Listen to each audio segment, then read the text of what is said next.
to pre-order one game to keep me happy for the rest of my life. The MMO is probably the one, but we talked about that last week. Yeah, But I still haven't started playing that yet. I need to get I my know. my sub and get it going. Well, when you do, again, we can play and all that. Um, Although once E3 kicks in, I'm sure there'll be a bunch of other shit that I'll be screaming for. Thankfully, it's kind of a quiet time in gaming right now in a different way. Like E3 is coming, but there aren't like a bunch of game releases happening now because Right. they're all waiting to be announced. So we have a little time. Unless Right. you're a Switch owner, in which case every month is a new gem. Fuck them. Wow. That's They hardcore. got they got well, they got the opposite of the Wii U's problem, where the Wii U didn't have anything for a very long Oh, time, and and like yeah, with the Switch, like ever. every month something amazing is happening. It's great. I think part of me thinks, I know this isn't true, but there's just this little part of me that says the Wii U existed as a producer's like scheme, so that when they had the next console come out, it would be this massive hit because they had all the Wii U games. And you were just one of the few people that didn't realize it, and you got suckered in. They tricked me. They That's right. tricked me. That's okay. I That's don't mind being why tricked. they called it. That's why they called it a Wii U. They wanted as few people to buy this thing as possible. I think it was a brilliant trick if that's the case, because Splatoon was wonderful. And So you now, get Splatoon 2, yeah, which is the sequel. And it'll be better. yeah, And it's going it'll, to be better. yeah. It's going to be great. For everybody listening to the recorded version right now, this is the reset button for the 31st of May. We're not quite into June yet, but might as well be there. We're getting there. And to celebrate. Wait, are we being live streamed right now? Yes. Are there people? Oh, hi, people. Hello. I didn't give you a picture today. I just realized. Oh well. We're going Oh with wait, no, last I did. week's. I gave you that. Yeah. Okay. Yep. That'll work. That's what we're doing. We're going with last week's. We're doing it live. Well, last week tonight. I wish John Oliver would show up. That'd be interesting. I don't know. I feel like he would be too busy talking about our presidential stuff, and he wouldn't get involved with E. I don't know if he cares about E3 He the should. same way that we do. He I mean, should. that's real politics when you No. think about it. Speaking of politics, I had a realization. It's video games. Don't worry. Microsoft is totally the Republican Party of the video game industry. Oh no. and, Oh, then, okay, let's see the end of this. Continue. and then you got the liberals, which are Sony, and I don't know what that makes Nintendo. Um, Nintendo's the Bernie bro of the whole thing. Bernie Bro is Nintendo. Yeah.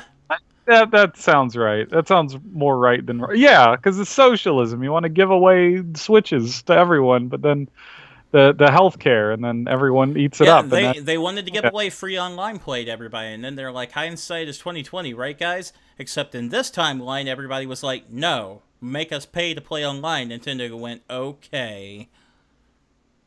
So that's gonna What? suck. Well, hold on a minute. We don't know what E3 is going to bring. Maybe we get a extra goodie with this. I would hope You so. know, like we were going to spend today talking about E3, Mm-hmm. and I feel like I'm going to bounce in there with this. Nintendo does not have virtual console games yet, if I am correct, on the Switch. I'm not certain. So I'm pretty sure there isn't. I Okay. remember hearing that there's nothing there yet. All right. So what better time than E3 to be like, hey, like Microsoft, you have this all game access thing. Well, we're Nintendo. We got quite a couple games ourselves. You know, do a subscription service, but with virtual console games. That would really be a home run in terms of like everything they could possibly do at that point. If they especially decided to choose like a library that spanned it across multiple consoles that they've done, like Nintendo, Super Nintendo, 64, etc. If they did something like that and started putting in like their greatest hits in terms of games they published or maybe if they could reach across the aisle and do some partnerships to bring some of those other ones in, that would be fantastic. But more than that, I think from a business standpoint, it's far cheaper for them to do it than what Sony does currently. Right. I mean, like when you look at Sony, it's like you're going to get a couple games this month, and you get total of 6 games a month, and usually you get some indie stuff, but there's usually like one that's around $40, something like that, or 20. With Nintendo, any game they could give you at most would be like $10 because it's virtual console. It doesn't cost them any money. It's their own title, so you can just give that up. Keeps the fee for the online kind of low. I think there's something that could be done there. I'm not saying that's what they will do, because this is also Nintendo that wants to nickel and dime you, and why the fuck would they want to give you games and prevent you from impulse buying? But there might be something to that. I feel like there's something more to the virtual console than what they've normally done in the past. And they know it too, because, I mean, what was this whole Nintendo console that they had recently? What was it? The one that sold out also like hotcakes that wasn't the Switch. Yeah, the Classic. It was just virtual console games, really. Yeah. No. They realized how much that suckered people in, so just imagine if you could sell it just a little bit differently. Yeah, basically what they did there is like it had over 30 games in there. You take each game is about $5, and you start to see like how much they really could have made selling all of those each individually. But you kind of bundled it together and said, here it is, and like this nostalgia piece, and everybody lost their minds. So if you have a monthly subscription service like that, where you pay, say, $10, if we're going to go with what Microsoft is doing, and give the same idea, yeah, people are going to go nuts. I'm going to go nuts. I'm going to fucking go insane for that. And on a handheld, too, it just changes the whole thing. So... I mean, I'm not saying I have a full-fledged prediction in there, but I do feel like there's an interesting correlation between the fact we do not have virtual console games and E3's coming up. I just feel like those two have something together, that there's some link there. Oh, here's the other cool thing that could possibly happen. Like, if you do something like that, and games where you could have, like, multiple players back in the day, if you could link those up between Switches, that would be amazing. Like, playing, say... I know the game's terrible, but say Friday the 13th on NES. That allowed up to 4 players at once with the multi-thing. I haven't heard anything about it. The original NES game, Friday the 13th? Oh, I'm sorry. I thought you meant the new one that just came out. I said Friday the 13th. I meant Nightmare on Elm Street. I've been flipping back and forth with these all day after talking to Dina. Friday the 13th, like, literally just had a game come out, like, this week. Yeah, I'm talking about Nightmare. Okay. No, forgive me, I screwed up. But Nightmare on Elm Street allowed up to 4 players with the NES expansion. So imagine like 4 people with their Switches getting together and playing that or something. That'd be kind of cool. Or even, let's go a step in a different direction. Take Pokemon on the Game Boy, right? Want to play Pokemon Red, but actually be able to trade the Pokemon with your friends? Without being able to, without needing the stupid wire to do it? Yeah. That would be awesome. Good way to give those older games life, I would say. Especially on a... I'm just, and it's not like they're opposed to it. They re-released Red recently as a test, and people probably bought it in like hotcakes because Nintendo. But to answer the one question you had, Friday the 13th, yeah, it recently had a game. Recently came out. I have been hearing bad things. That is a shame because I thought it was going to be really cool. Would you not want to play a game where you could be Jason? Or you could be like one of the camp counselors and you guys work together to beat Jason and escape. That sounds like a great concept, right? Somehow they flubbed it up. My problem with games with simple concepts like that is that they tend to lack depth. Like, I haven't played this thing, but I hear that in my head and I'm like, the game mechanics of this is, are you Jason? All you do is follow and attack. And that would be all you do. It's kind of like the No Man's Sky situation. Right. You name on paper what it is, and it sounds great, but you think about practicality, what that means. Well, to be fair, from everything I've seen so far, video-wise, that's exactly what's happening. You're describing it. Well, there you go. So it could be a mechanics problem of figuring that problem out.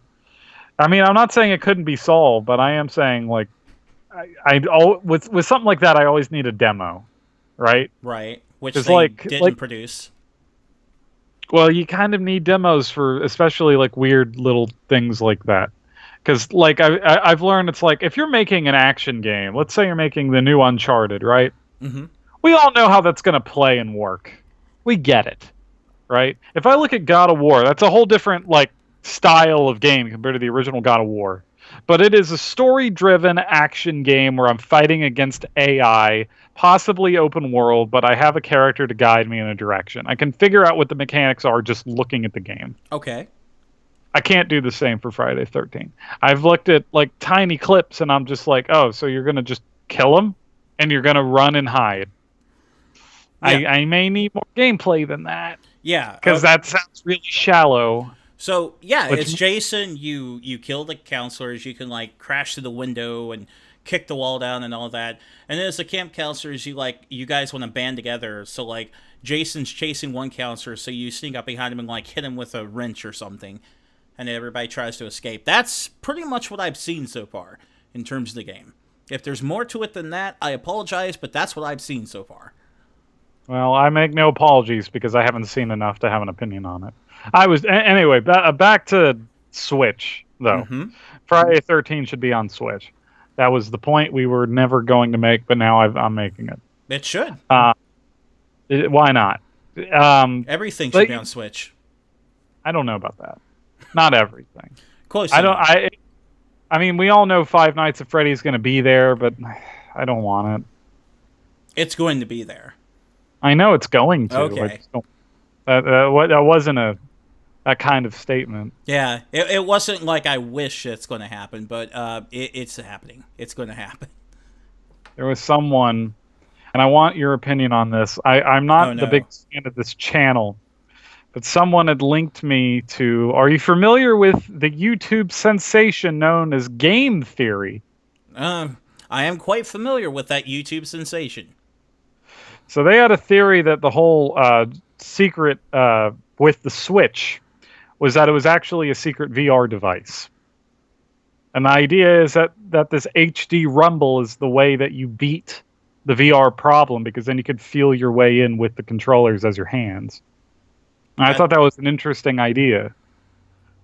Except for the fact that I don't see how that can work without a camera. Right. I can't wrap my head around that. It's interesting. I mean, it gives you sensation, but only in your hands. The rest of it is a complete failure. If that's the case, if we're going with that argument, you could say, okay, fine. You get sensation in your hands. That's cool. But then the entire experience after your hands is a complete dud.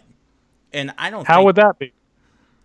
Well, if you're going to do dud, because it like the idea is you would Samsung VR it, and you would put the thing on your face, and then it would split the eyes, and then it would work as equally well as the competition. At the very least, it would work like a Sony branded VR, except for the fact that it's a tiny portable thing. I could see it if it came with that. But then in of itself, I think like it's completely marketed in a different direction at this point. I mean, I suppose you could say that, but I suppose you could say the same for like any smartphone on the market now.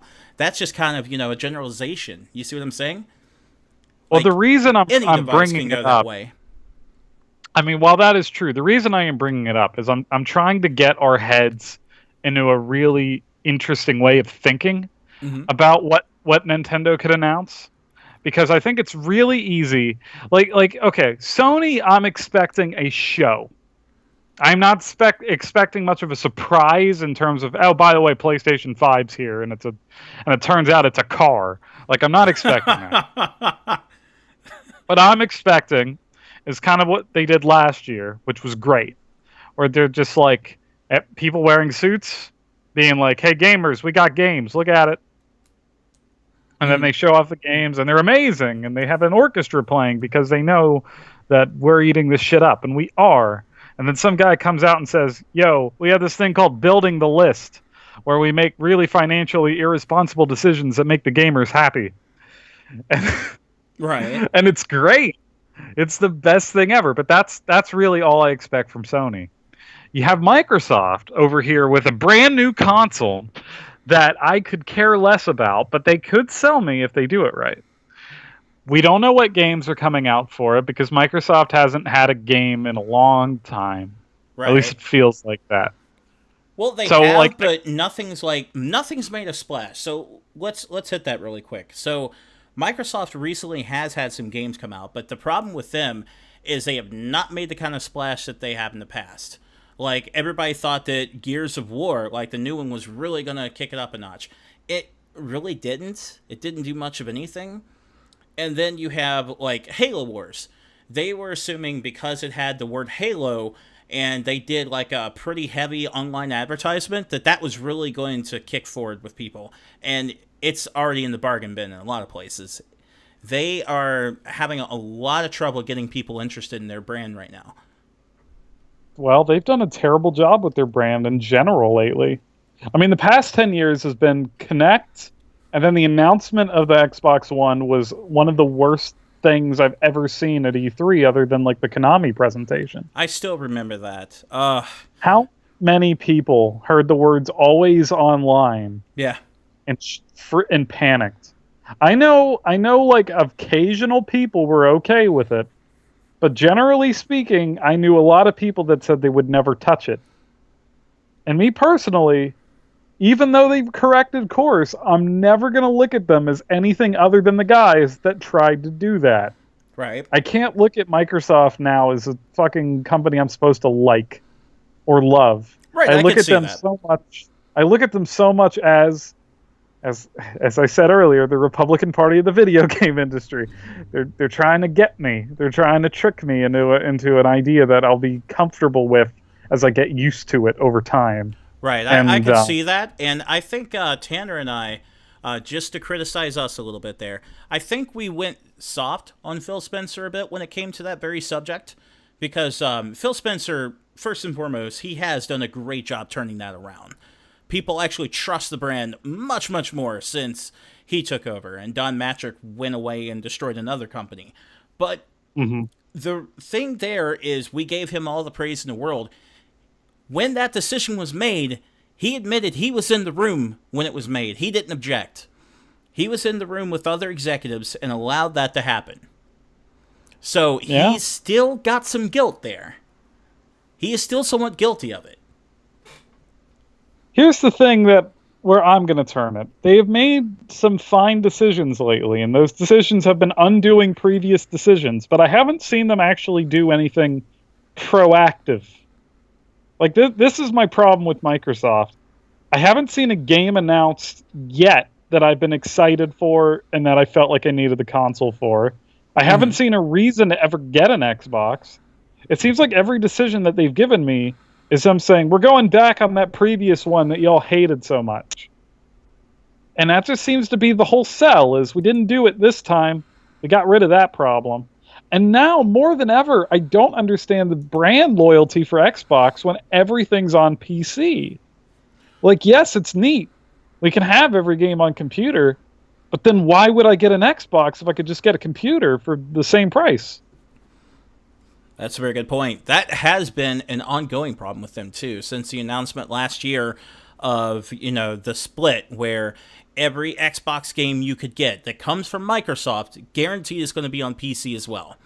So a lot So of why us do I need an Xbox? exactly, a lot of us stood back and said, okay, then you're killing Xbox. That's kind of the way that I felt. And then they announced Project Scorpio, which is supposed to do, 4K and everything else. But I'd still said, no, I don't think so, because if it's going to be true 4K, PC gamers, we know what the cost is going to be.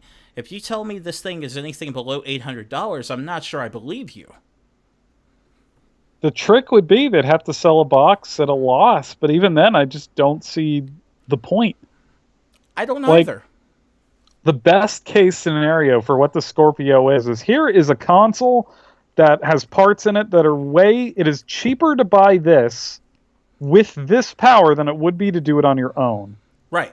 Which, okay, if you can sell that, go ahead. I mean, that's not that far off from kind of what Switch is doing in its own way. Mm-hmm. It's like you're never going to have a handheld as powerful as the Switch, at that price. You Yeah. couldn't build that. You couldn't make that. And that's fair. Like that, but Nintendo, like, there's an argument and there are advantages to that. I don't see any advantage to having a console when a computer can just objectively do more. Right, it could objectively do better along with that too, So because could basically, Microsoft do? right. I'm sorry, I didn't mean to interrupt you. The point I was going to make there is Project Scorpio. If you look at it this way, whatever the official name becomes for this thing, Xbox Next or whatever they want to call it, Project Two. might as well at this point. They already have one. Now it's two. Project Scorpio is going to be a poor man's 4K device. I'm sorry to put it that way, but it's going to be true. You can go online and start pricing how a gaming PC is going to go and what it's going to cost you to do 4K gaming, and you're going to realize really quick, they're not giving you the full story. I've been saying this for months. They're just not. Why does 4K matter so much? It doesn't. And I don't mean to be rude, but it's like we're not at a point where most of the consumers have 4K, and most games are still not 60 FPS. That's the part that should matter. I keep hearing how 4K is the most important thing, but like it seems like we're trying to hit the resolution output, but we have no intention of making the games just account for it. Right now I have a PlayStation Pro, and it was given to me because I had given I told you the story. Someone bought my PS4 off me, so I got a Pro as an upgrade for free, which was great. Here's the thing, though. I don't have a 4K TV, but I noticed the differences in subtle ways because it has increased my frame rates, which is great. That's the most important thing. And then there are a couple enhancements in the visual, but I look at it and I'm like, if I didn't get this for free, I would have never upgraded. It is just not worth doing. Because it would have been about, like, I'll be generous. Let's say I got $300 for my PS4, which is what that model costs now, right? Let's say I sold it at exactly its worth. Okay. I'd have to pay $100 more for this upgrade that is so insubstantial. I just don't really see that many differences. Right. The big thing... I'm sorry, go ahead. Yeah. So I look at the Scorpio and I'm like, you can increase this number all you want. And maybe you'll hit those frame rates and they'll be great. But Microsoft, you don't have any exclusives. I don't have a reason to own you. I look at my PS4 and I see all these Sony games coming out that are wonderful and exciting, or just Japanese games in general. Right. Because, like, Nier is not on Xbox. It's on PC. It's on PS4. But I can't get that on Xbox. Right. If I get a Switch, every game in its own way is an exclusive. Because they're all portable. That's unique. And it has this, like, very unique controller. And there's something weird about a Switch. I don't know what Microsoft could do to sell me. I think they're going to run into that problem, especially because, like you were saying, they don't have a lot of exclusives and different things like that. And this is the thing that during E3, they're going to have to come out and really start talking to people and get this point across, because I hear whispers that Nintendo has to go big or go home, and I think we both agreed, no, that's Microsoft. Microsoft really has to go big or go home at E3. Nintendo can take a year off if they want. I think they made the money. Right. They have... Past year did them pretty well. The past few months, they have been on fire. They have no reason to go big or go home. Not months. This year. I mean, we got to account for the NES. Oh, the NES Classic, yeah. It ruled the holidays. I mean, I think Nintendo's doing okay financially. In Pokemon Go, even if they didn't receive the bulk of that money, if they got even 1% of that, that was money. They absolutely did get 1%, so that helped. Not to mention, with the release of Breath of the Wild, that also, caught the Amiibo market back on fire. Yeah. So that was a big thing. Nintendo's doing fine. They don't need to impress anybody at E3. They're going to, but they don't need to. Amazon, look at the top 5 games in terms of sales for this month, and they have 3 out of those 5. And they have the number 1, 3, and 4 spot. Back to That's Microsoft. insane. The big problem they're having right now is a lot of the games that you would say that are quote exclusive and needs to be 60 frames or what have you, they're already there. The big one I can think of is Killer Instinct, Gears of War. So Gears, the new one, is not, to my knowledge, is not on PC yet. It may be, so correct me if I'm wrong, people, but I don't think it is. It doesn't really matter because it's already at 60 frames. It already looks fine. You don't need Project Scorpio for that, so scratch that off as well. So you don't really need it. It's just on don't. PC. Oh, is it? Well, there you go. Yep.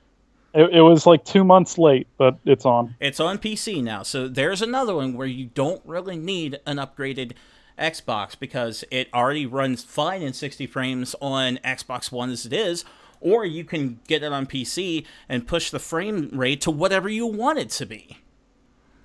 While we're shit talking Xbox, I want to make one interesting point, which is for the past how many years of E3 they have never targeted the gamer.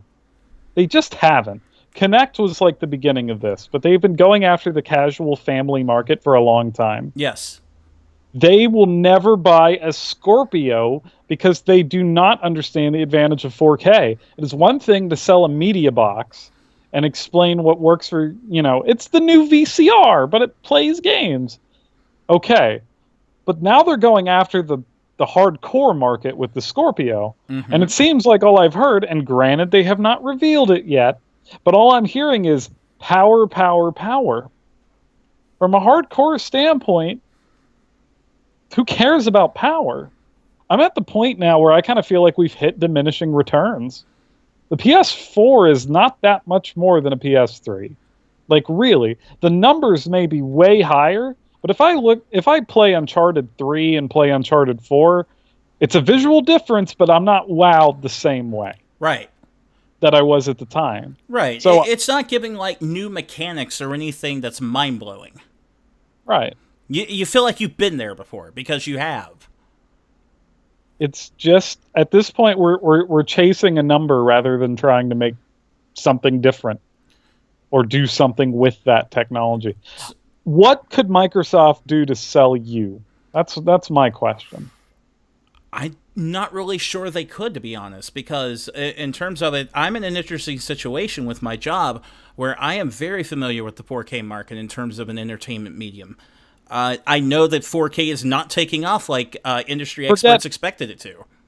Pretend 4K is out of your mind. Okay. There's some exclusive game, and this is the only place you could get it. What is that game? What is the thing that you could look at and say, I need a Scorpio? I just have to have one. The one thing they could throw out there that would make me get a Scorpio. Yeah. MechAssault 3.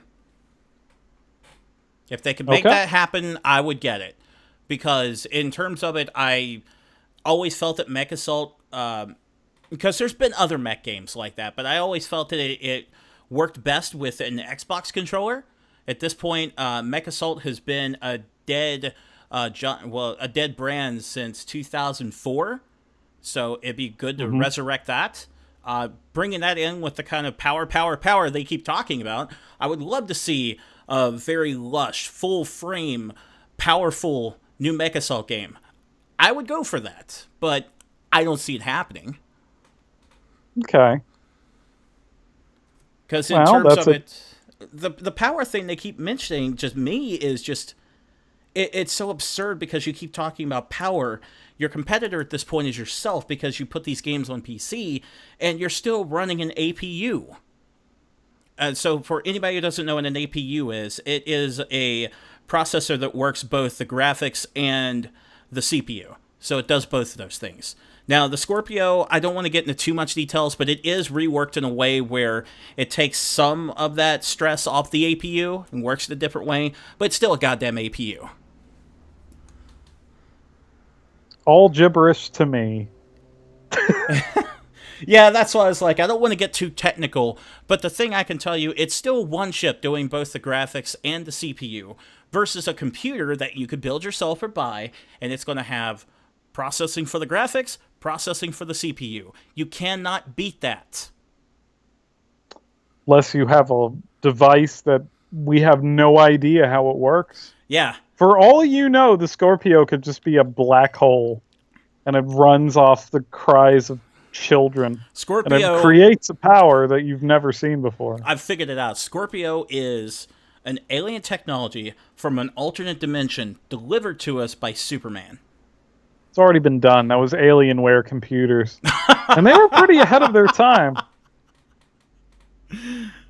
I used to have one. It was nice. Fortunately, even Superman got outdated, as I've seen with Batman v Superman.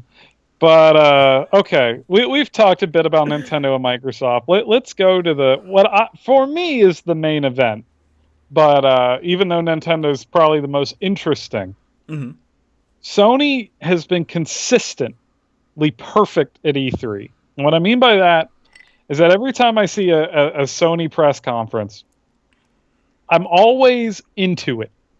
Mm-hmm. They know they're completely making the show for me. Right. And it's great. So for me, I don't have as many expectations as much as I'm just sitting there going, I wonder what they plan to do. And that in itself is exciting. Oh, they always bring the thunder every time.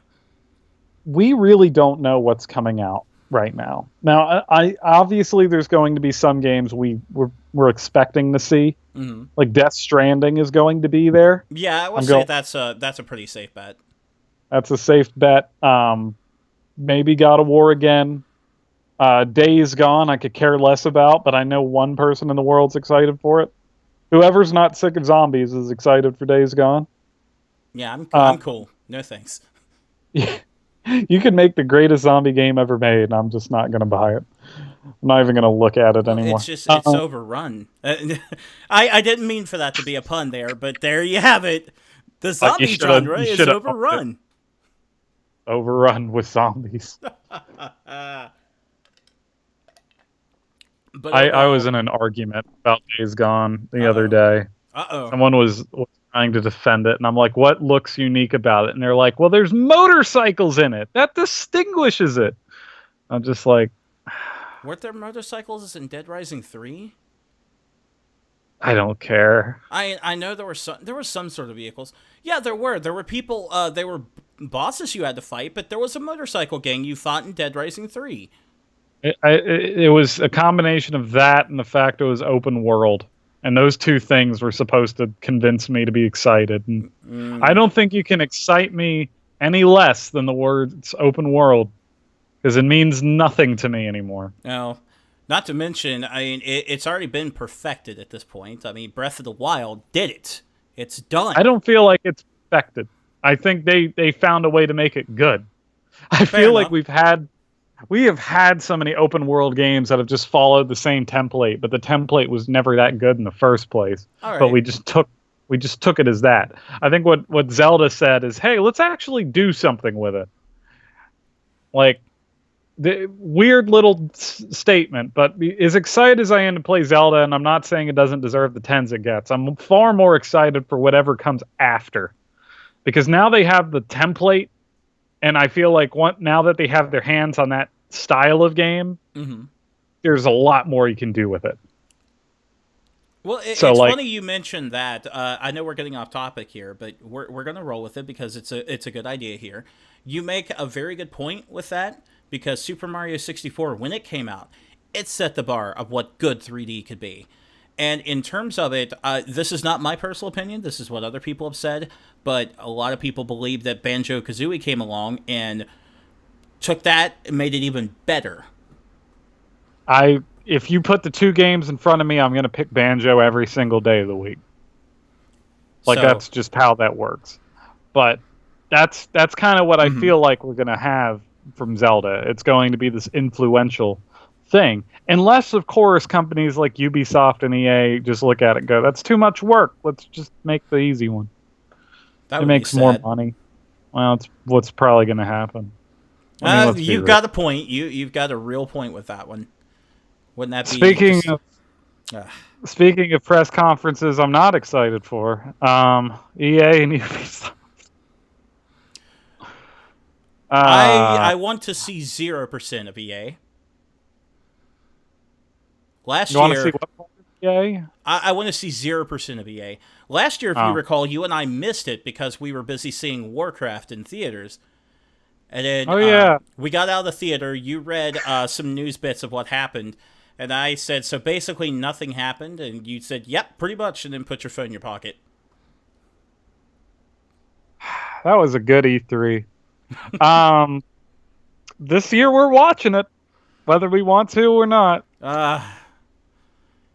E3, could you throw us a bone? Or E3, excuse me, EA. Could you throw us a bone and have like something cool to see? Like The worst part about it is how they spread it out. Unlike every other year, E3 starts on a Saturday, which is kind of good and bad at the same time. It's good because it means after a press conference, I'm like, okay, I've seen enough today, and we have a little drip fed more in the way of the information. Mm-hmm. But on the other hand, it means I got to give up a Saturday just for EA. Yeah. I got to drive to Huntington, sit with you, and while we sit there and go, fucking football. Yeah, or see that, and then like Pele would come out and talk about video games, which he doesn't even know what the hell is going on. For a new game, we'll be excited. Then it releases, and it's called Mass Effect Andromeda, and then we all cry about how it sucked. Yeah, because it did. That was awful. They're going to show off the new Dragon Age, and for the first time, I'm looking at a BioWare game, and I'm like, just don't. I don't want it. I don't want BioWare anymore. I never thought I'd say those words, but here we are. Well, okay, here's a fun question when it comes to EA and E3, when they're possibly revealing something for everyone to get excited over. Is there any studio within EA that's not tainted? I gotta think. Like anything that people would want to see? Dun, dun, dun, dun. Well, no.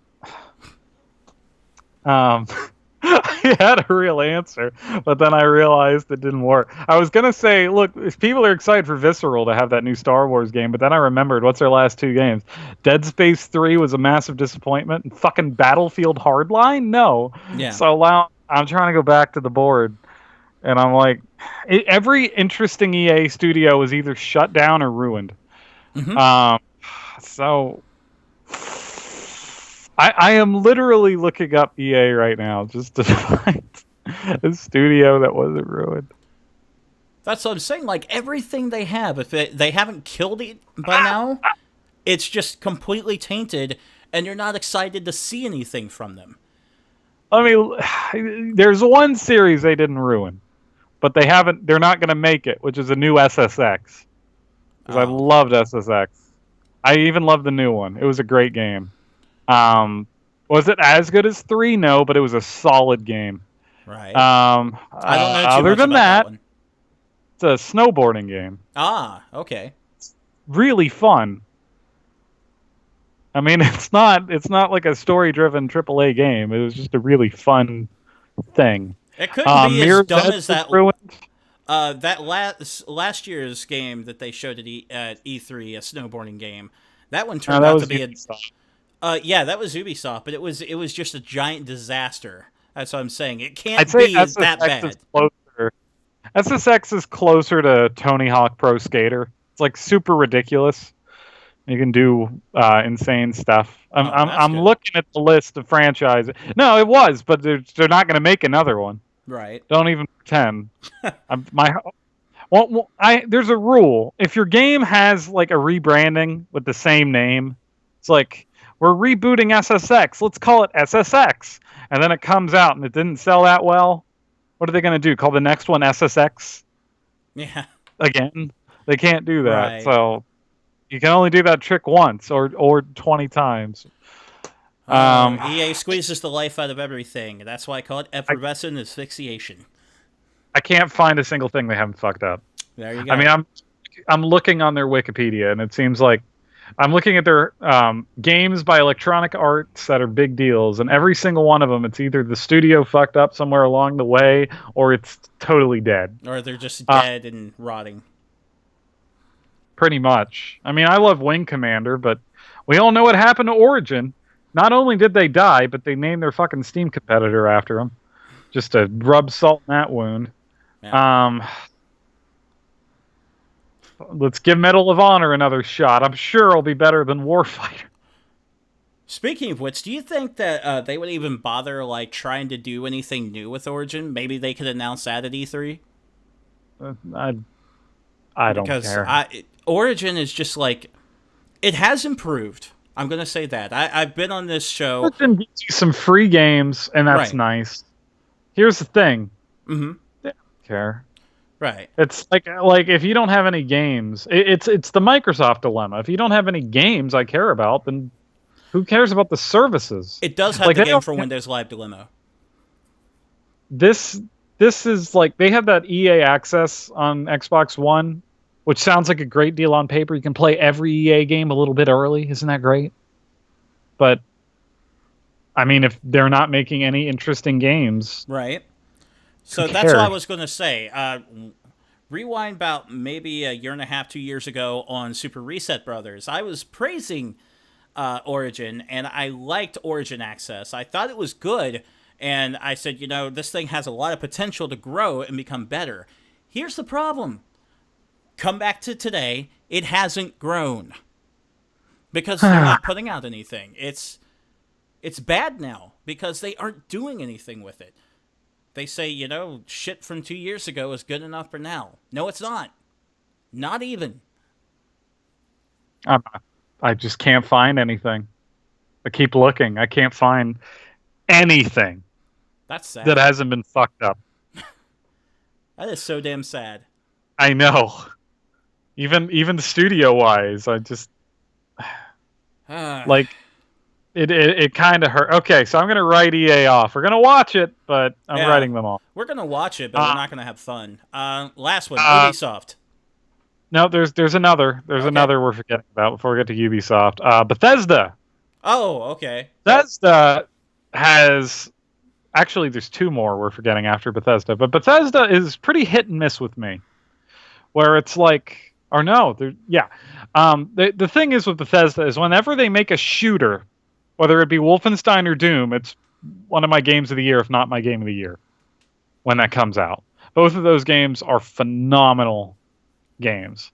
I don't like first-party Bethesda games. I don't like their practices. And with the exception of the first Dishonored, I don't think I've really cared for any of the games they published. Right. So And what's your take? not to them? mention, like, they just did the whole HD whatever of Skyrim, and I think that was a dud. They didn't Oh, it was a really... remake. It Well, was an easy. They tried to It was make it just out to be a big deal, though. I didn't make it out to be a Did big they? deal. They did. Did they? If they did, Oh, they tried. They shocked. were just like, oh man, here's this, and everybody get on the train, and all you people are in console, you're now gonna have mods coming to Skyrim, and it's gonna be awesome. And I feel like it didn't really do much of anything, honestly. It was there. Whatever. did you see the there was footage of what Prey 2 was going to be that Eurogamer did, and it looked like one of the greatest games I would have ever seen in my life. And of course, that was the one that was canceled because they wanted to buy out the studio, and the studio wouldn't let them, so they just canceled their amazing-looking game, Nice. which is great. And now they released the new Prey, made by an entirely different team that has nothing to do with the original. So if you worked on the original Prey, you're probably looking at this one really, really salty. They didn't market it at all, and it bombed heavily. Like I that's kind of my feeling about Bethesda in general. It's like there's this obnoxiousness in there, and I felt it for a long time. But sometimes you get something great. I mean, again, no one expected what Doom and Wolfenstein were. Right. And one of my favorite games that no one in the world but me likes is published by them, which is Wet. I really love Wet. No one else does. They'll yeah, never I have get no a idea sequel. what that is. Don't worry, it got like 6 out of 10s. It was like it had a sequel, but they canceled it because no one but me liked Wet. But I Aw. love that game. I really do. Well, I really like Doom, so well, Doom was kind of well received. yeah. Wet was this game where, I mean, I'm not even going to say the developer was good because they went on to make the critical acclaim game known as Naughty Bear. Might be familiar with that one. I actually have it in my collection. Don't worry, Wet was better to me. It was like this grindhouse style Tony Hawk Pro Skater third person shooter where you like tried to trick together to get like attacks to get a higher score, which you could use that score as money to buy move sets. Okay. It was really, really fun. It was rough. It was rough as hell, but I loved it, and no one else did. Fuck Bethesda. I want Wet too. God damn it. It was made in 2009, so we're past that point. It's an 8-year-old game. We're not getting it, but fucking want it. I shouldn't have reminded myself Wet exists. One of these days. One of these days, I'm gonna buy it again and play it. It's probably like $5. Anyway, but not Dishonored, Bethesda. I hate Fallout. Fallout 4 is a bad game. They're not gonna have a first party game for a long time. That's a harsh opinion, but everyone seems to agree with it. I'm kind of going in that direction. I'm not going to say it's a bad game, but I will say compared to like 3 or New Vegas or something like that, I didn't care about it as much. It's a massive step down from New Vegas. Yes. It is, and even if I'm going to ignore that and I'm just going to look at it as a contemporary game, Witcher 3 came out 2 years before it. And Witcher 3 is one of the greatest RPGs ever made. And Fallout 4 felt like a game that was made 10 years too late without learning any of the lessons from Fallout 3 in New Vegas. Okay, yeah. And like I've said before, too, when it comes to those games, like the Bethesda games that are coming out, there is like this inherent clunkiness when it comes to them. Almost like the game isn't finished. It's just weird. Now, to be fair, again, we are talking first-party Bethesda, and we know they will not have a first-party Bethesda game because, like, it's too soon. Because Wolfenstein was made by Machine Games, and it was wonderful. I mean, I'm really just hyping their shooters, and we're gonna get the new Wolfenstein at this E3, and I cannot wait. That'll be good to see. Well, it was already announced. So this is happening, and right. Did you play The New Order? Yes. It was weirdly one of the best written first-person shooters I've ever played. Yeah, I really enjoyed that. Not expecting that. I enjoyed everything that came with Doom. I thought the story for that was really good. Even though it was pretty much a retelling of everything, they still did a great job with it, so that made me happy. See, it was better. It was a continuation, technically. Yeah. Like, if you look into the lore of Doom, that is the coolest fucking game ever made, the newer Doom. Because they literally brought in the character from the previous ones and turned him into a god of killing. And it's hilarious. And then you have the expansion coming out for Elder Scrolls Online, the Morrowind life support system. It's exactly what I'm going to call it, the Morrowind life support system, because, damn, I can't think of anyone who cares about that game. And then they're like, "Oh, Morrowind, here's some nostalgia." I don't think it's going to work. Wasn't there someone who talked to us and yelled at us for shitting on ESO? I think so. Well, yeah, I'm going to do it again. Well, I mean, all I'm going to say is, like, Stormblood's an actual game. Oh, we're excited for because it'll be good. That's all I'm saying. Throwing down the gauntlet. Nice. I'm just saying one is an expansion and one is a game. All right, so we got two more. I'm not going to go. I want to end with Ubisoft.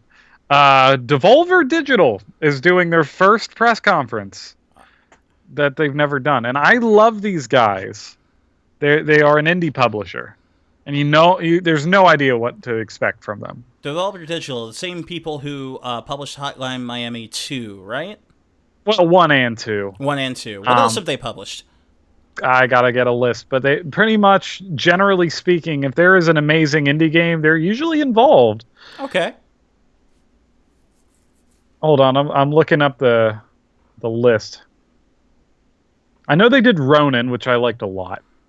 I just can't think of the games on the top of my head, unfortunately, because I'm being stupid. They did the recent Serious Sam games that have come out. Talos Principle was really good. Mother Russia Bleeds was them. Enter the Gungeon was them. Halto Boyfriend, I don't know if you ever played that. That was them. Dropsy was them. Not a Hero, Titan Souls. Gods Will Be Watching. If Luff Trousers, I don't know if any of these are ringing any bells. They're Shadow Warrior. A few of them are, yeah. Pretty much what they are is they are the indie publisher that always just seems to find the cream of the crop. Every time I see them publish something, it's always pretty great and has some amount of attitude to it that's fun. It's a small like publisher that does small games, but this is the first time they're having a press conference. And honestly, I'm way more excited for them than I am for EA and Ubisoft. And Bethesda. Because I imagine the ratio of good games versus my time is going to be a lot higher at this indie one than it's going to be watching EA, where we sit there and just go... Yeah, it's also good to hear that, an indie publisher is finally getting a little bit of limelight there, because I know they're doing a little bit of that with like the PC gaming show that they like to have at E3, but yeah, we have that this year too. That thing is always a disaster, in my opinion. Well, there's only been 2, and I've never seen either, so as far as I know. I've seen both, and I think they're always bad. And then right at the end, it always ends with like a plug for like the latest graphics card or what the fuck ever is coming out. It's just, I don't like it. I don't like that one. Maybe you'll get Half-Life 3 this time. That would be the place to unveil it if they were going to. No, they're never going to have it. Jokes aside, the writers of Half-Life no longer work at Steam. Or Valve, I'm sorry. Like you might as well call it Steam. That's what they are. That's what they've become. Every single writer that worked on Half-Life no longer works there. So I'm now at the point where it's like, even if you made a Half-Life 3, I don't want it. It's not for the original minds. Like the PC gaming show, though, like I think like the biggest developer, like personality they got to come on the show was Cliffy B. And it's like, do you really want to watch Cliff Bleszinski that badly? I know I don't. What was he saying? Just like, we're making Lawbreakers. We didn't have yet. He came on. He was like, Boss Key Studios, Lawbreakers, and then off he went. He flew off into the sky. Let's get it over with. We have one more, and it's always the worst. Ubisoft. I would like to remind everyone last year for Ubisoft there was I got to get real for a minute, but then you're going to remember why this is so painful. Even past this. There was a terrorist attack that happened in America, and there were some innocent people. I think it was at not a bar, but it was at like some party or something. Yeah. You remember what I'm talking about. They open with the Just Dance stuff, and then and there are people dressed up as like furries and costumes, and as silly and wacky as can be.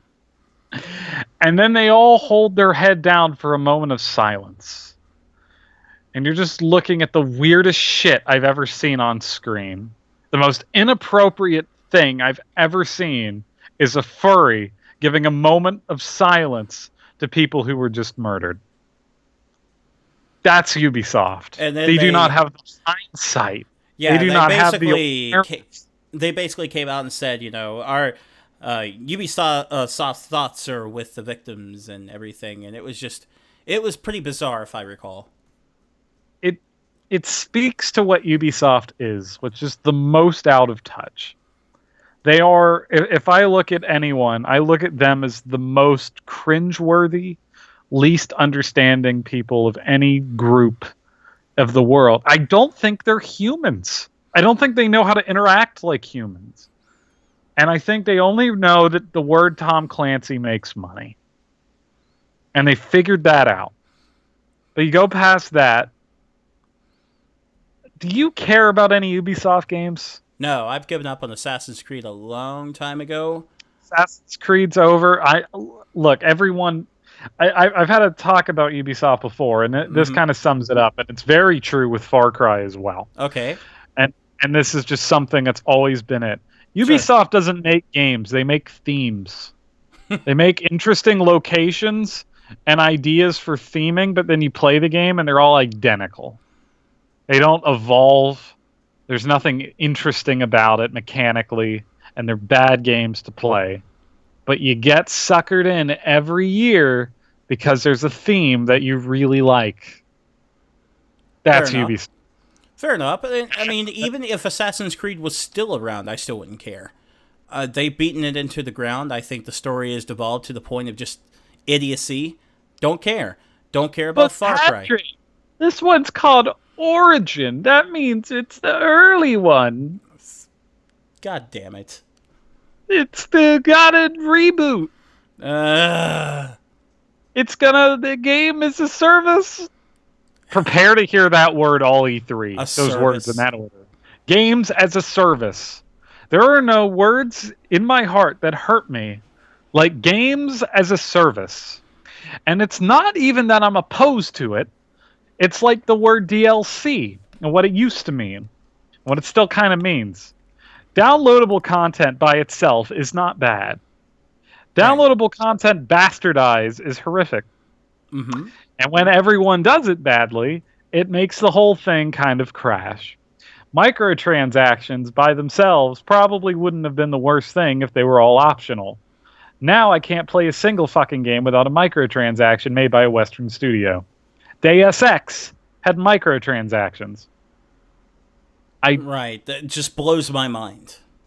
Of like one series that didn't need to have any microtransactions, that would be it, yet they were. There they are. And now it's games as service, which tells me a couple things. One, you want multiplayer in fucking everything. I know that was already a trend, but I just want my single player games. Please. I like multiplayer games. I just once in a while like a good Persona 5. I bought it, I played it, I beat it, and I had my time. And that's it. But when I hear service, it worries me that we're not getting a full game.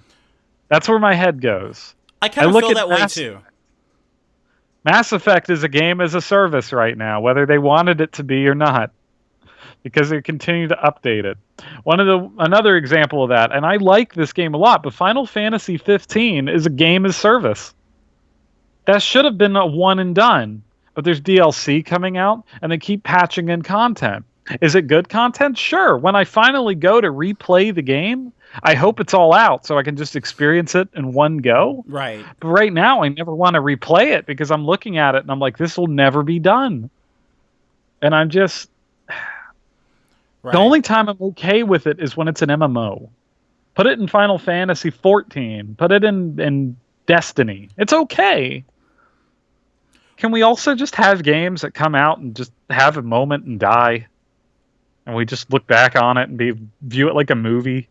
Just pop it in and be like, that was a great one. Yeah, I see exactly what you're saying. And those games like Final Fantasy, World of Warcraft, things like that, they can be a service because you've got that monthly experience that keeps happening there. So, right, I get what you're saying. That would make sense.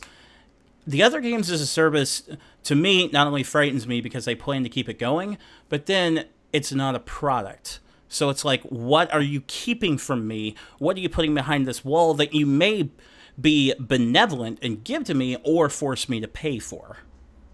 And before people tell me I'm being too anxious, I will remind people when we were under that bubble for microtransaction, look what happened to Metal Gear Solid 5. That game was ruined. What a fucking mess that is. But try replaying it today. You can't. Oh, I've been told to stay away from it. Well, now it's worse. I don't know if you've heard, they've patched it so that the time is skewed to be way worse than it was at launch. Right, yeah, So that's now, exactly what like, I've heard. it's that is one of the most important gaming franchises, and it was ruined because of this corporate greed. And I worry. Now, at the same time, this games as service thing is really a Western ideology, which is why I think we're having such a good like renaissance in gaming right now. Because most of the big games that have come out are Japanese, and they've just come out, and that was it. Nier came out, and I beat it, and it was great. And that's the end of the story. There's a little DLC, but it was a totally optional arena content. Same with It wasn't something that mattered. Same with Resident Evil 7. I mean, that's a game where you get in it, you finish it, you're good to go. There's DLC, but it's all optional. Yeah, it's not integral. You don't have to have it. Right. There is one that you will, but it'll be free, which is fine. Yeah. So who cares? Yeah. I don't mind free things. I just, if you're going to charge me up over and over, it worries me. And in multiplayer cases, I'm just okay with it. Splatoon is fine. That's a great way to do it because you're trying to keep a community engaged. Makes sense in a fighting game. Mm-hmm. I just also like games to end. That's it. So anyway, I think we've hit everything. The only thing, there was one press conference we didn't hit, which was Square Enix, but like I don't have any expectation for Square Enix at all. Yeah, I think we'll leave Square alone for this time. Maybe next time we'll hit Square. It's less picking on and more they just do what they do, and I've never been able to predict them. We're not getting Final Fantasy VII before anyone even pretends. So we're not. What else they got? The Hitman, not anymore. Yeah. That one's about screwed at that point. It's not time for a new Tomb Raider, so we don't need to worry about that. It's not. I mean, the thing is with Square, they have a lot of franchises, but all the Western ones, I forget they have it. One thing I'm interested in is they are going to have Life is Strange Season 2. I really liked Season 1, so I'm excited to see what that is. By the way, that's the free game we're going to get this month. So I highly recommend you play through Life is Strange. I shall. You're going to get it free. Yeah, it's like a Telltale game, but I thought it was way better written. The first episode's a little cheesy, but it got better as it got going. But I really like that game. What is Square? I guess Eidos. Maybe they'll give Thief another shot. Who knows? I'm not so sure about that, simply because of how poorly it went last time. Honestly, I think they gave Thief away more than they sold it. Yeah, but Thief was such a good... Not that game, but the series. The series was good, yeah. But the last one was just a disaster because, like I said, I think they gave it away more than they sold it. My counterpoint would be no one would have ever expected to tell me we'd get a Nier sequel. And we did. Oh, no, I wasn't expecting that at all. Well, no one even knew what Nier was. And including myself, I didn't play the original until I was talking about Thief, but anyway. Oh, I'm sorry. Well, I was using it as a comparison. I see. Like Nier was a sequel to a game that nobody bought. Mm-hmm. But now the sequel's selling like hotcakes.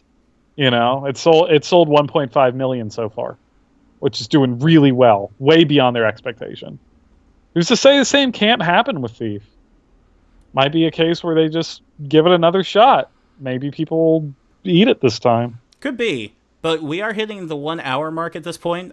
We have discussed a tremendous amount of stuff here. So I want to say thanks to everybody who decided to sit down and listen to the entire episode. This has been one of our long ones, to be honest. Anything else you want to say before we wrap this up? I love everyone who's listening. All right, so I'm Patrick. That's been Eric. We're out of here. Later. See ya.